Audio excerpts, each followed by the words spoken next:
গন্ধে গল্প চ্যানেলে আপনাদের স্বাগতম। দেখাবো নিরামিষ ধোকার ডালনা।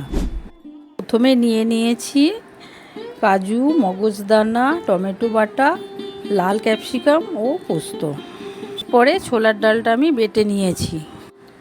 এবারে কাঁচা লঙ্কা কুচি, জলে ভেজানো হিং, আদা বাটা, হলুদ গুঁড়ো, জিরে ধনে গুঁড়ো, মৌরি গুঁড়ো ও স্বাদ মতো নুন এবং চিনি দিয়ে ভালো করে মাখিয়ে নেব।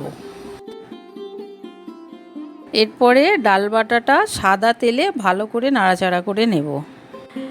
বেশ আঠা আঠা মতো হয়ে গেলে নামিয়ে নেব। এবারে একটু তেল হাত করে ভালো করে বসিয়ে দেব যাতে না জড়ায়।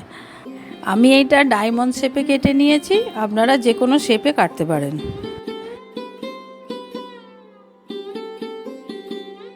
একটু ঠান্ডা হয়ে গেলে এইভাবে তুলে নেব। এবারে সাদা তেলে ভেজে নেব লাল লাল করে।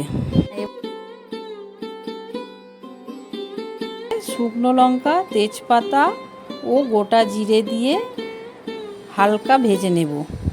তারপর ক্যাপসিকাম কুচি দিয়ে দেব।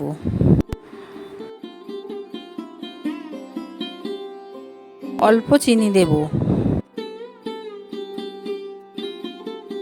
এবারে টমেটো বাটাটা দিয়ে দেব। অল্প হলুদ গুঁড়ো দিলাম। কাজু, পোস্ত বাটা দিয়ে নাড়াচাড়া করে নেব। পরিমাণ মতো টক দই দিয়ে দেব। টমেটো সস দিয়ে দিলাম। তারপর পরিমাণ মতো জল দিয়ে দেব। স্বাদ মতো নুন দিয়ে দেব। ফুটে যাওয়ার পরে ভাজা ধোকাগুলো দিয়ে দেব।